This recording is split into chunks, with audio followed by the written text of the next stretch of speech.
Lionel মেসিকে তখন Neymar সম্পর্কে জিজ্ঞেস করা হয়, তিনি বলেন, কোনো সন্দেহ ছাড়াই নেইমার জুনিয়র বিশ্বসেরা এবং আমি তাকে মন থেকে খুব পছন্দ করি।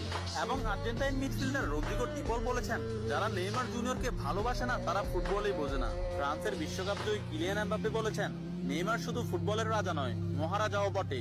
আর্জেন্টাইন গোলকিপার এমিলিয়ানো মার্টিনেজ বলেছেন, আমি নেইমার জুনিয়রের অনেক বড় ভক্ত।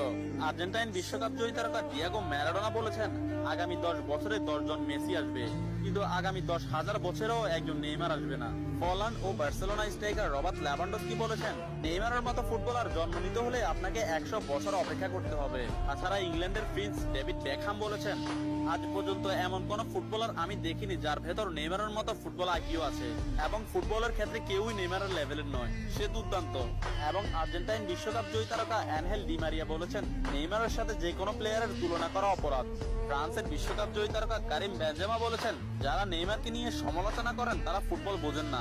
ম্যানচেস্টার সিটির কোচ পেপ গার্দিওলা বলেছেন, আমার ক্যারিয়ারে নেইমার মানেই সবকিছু।